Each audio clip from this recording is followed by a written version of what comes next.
नमस्कार। हर संदेश में आपका स्वागत है। हम दिल्ली के चुनाव को लेकर चर्चा करते हैं।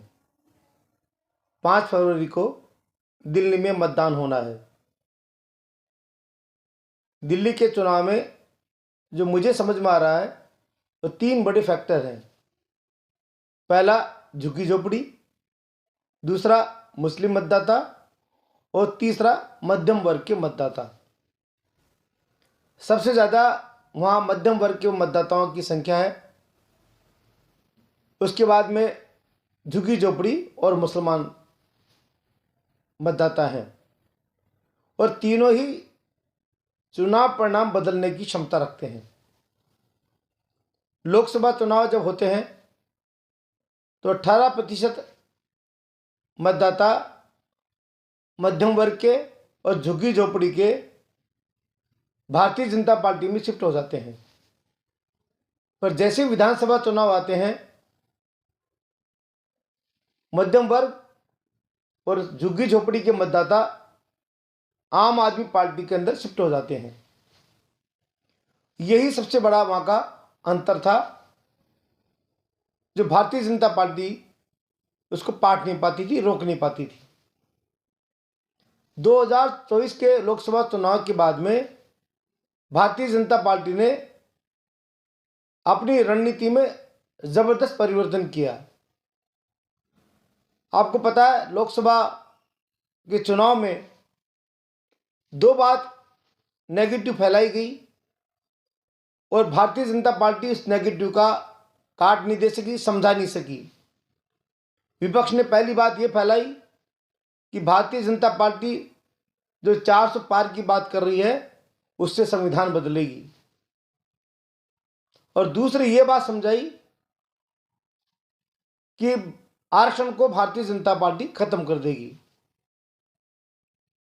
हालांकि ये सभी लोग जानते हैं कि कोई भी पार्टी लोकसभा की 543 में से 543 सीट लेके आ जाए तब भी आरक्षण को खत्म नहीं कर सकते।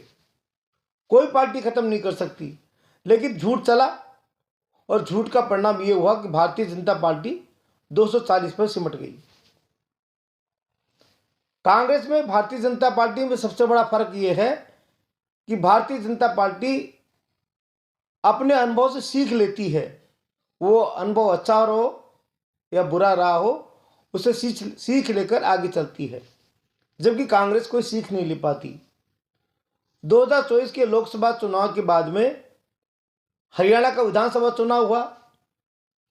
भारतीय जनता पार्टी ने जो लोकसभा में झूठ फैलाई थी, विपक्ष ने उसकी काट ढूंढी और लोगों को समझाने में सफल हो गई कि हम आरक्षण को कभी भी छेड़खानी नहीं करेंगे। परिणाम और कांग्रेस इसी भ्रम में रही कि जैसे लोकसभा चुनाव में हमने झूठ बोला था और हमारा झूठ चला था, वो हरियाणा चुनाव में भी चल जाएगा। और कांग्रेस की जो सोच थी वो विफल हुई, उसको सफलता नहीं मिली और भारतीय जनता पार्टी की योजना उसमें काम कर गई। उसके बाद में जम्मू कश्मीर और महाराष्ट्र का चुनाव हुआ। महाराष्ट्र में जो SC ST आरक्षण का जो छेड़खानी की बात थी, उसको काट तो भारतीय जनता पार्टी ने दी, उसके अलावा हिंदुओं को संगठित भी किया। तो परिणाम हुआ, विपक्ष वहां खत्म हो गया। मैं अभी झारखंड की बात नहीं करता, झारखंड का एक अलग विषय था। तो भारतीय जनता पार्टी ने हर चुनाव में सबक ली। अब दिल्ली विधानसभा चुनाव को लेकर जो मुझे लग रहा है, भारतीय जनता पार्टी को यह बात अच्छे से समझ में आ गई कि मध्यम वर्ग और झुग्गी झोपड़ी जब तक ये मतदाता अपने पास नहीं आएंगे तब तक विधानसभा का चुनाव जीतना आसान नहीं है। उसके लिए उसने 1 साल से अपनी रणनीति बनाकर काम किया और अभी बजट के अंदर जो 12 लाख रुपए की तक आय से छूट दी, वो उससे सबसे ज़्यादा प्रभावित मध्यम वर्ग का व्यक्ति हुआ है। नरेंद्र मोदी ने यह भी कहा कि 11 साल से दिल्ली विकास से पिछड़ा हुआ है। अगर आपको विकास चाहिए तो भारतीय जनता पार्टी की सरकार बनानी चाहिए। वहाँ पढ़ा लिखा तबका बहुत ज़्यादा है दिल्ली में, उसका भी एक असर रहेगा। और झुग्गी झोपड़ी में उन्होंने जो काम किया, प्रधानों का सम्मेलन किया, झुग्गी झोपड़ी प्रधानों का सम्मेलन किया, लोगों से मिले और ये विश्वास दिलाया कि आपको झुग्गी झोपड़ी के से मकानों में शिफ्ट किया जाएगा, पक्का मकान दिया जाएगा। ये बात समझाने में सफल रहे हैं। अरविंद केजरीवाल की जो कट्टर ईमानदार की जो छवि थी वो अब रही नहीं है। जमानत पे बाहर हैं, भ्रष्टाचार के अनेक आरोप हैं, जिसको लेकर केजरीवाल चुनाव जीतते रहे, 2 चुनाव 3 चुनाव, वो अब उनकी वो छवि रही नहीं है।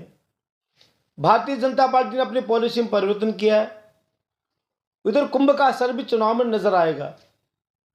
तो देखा जाए तो ये लोकसभा चुनाव के बाद में जहां दिल्ली की 7 के 7 सीटें भारतीय जनता पार्टी जीती थी, इस बार विधानसभा का वनवास भारतीय जनता पार्टी खत्म करने जा रही है। 1993 से 1998 तक भारतीय जनता पार्टी की दिल्ली में सरकार रही। उसके बाद 15 साल से कांग्रेस की सरकार रही और अभी लगातार 11 साल से अरविंद केजरीवाल की आम आदमी पार्टी की सरकार है। और सबसे बड़ी समस्या यही हो रही थी कि हम दिल्ली में कैसे फतेह करें, दिल्ली को कैसे जीतें। सट्टा बाजारों की बात करें तो सट्टा बाजार में जो 5 दिन 6 दिन पहले तक आम आदमी पार्टी को बड़ी जीत बता रहे थे, वो अब आम आदमी पार्टी को 33 से 39 सीट 40 सीट दे रहे हैं और भारतीय जनता पार्टी को भी 33 से 40 सीट दे रहे हैं। कांटे की टक्कर बता रहे हैं। कुछ सर्वे कह रहे हैं कि 33 सीटें आम आदमी पार्टी को मिलेगी, कुछ सर्वे कह रहे हैं 33 सीटें भारतीय जनता पार्टी को मिलेगी, लेकिन अधिकतम सीटें चाहे भारतीय जनता पार्टी की हो या आम आदमी पार्टी को 40 से अधिक कोई नहीं बता रहा।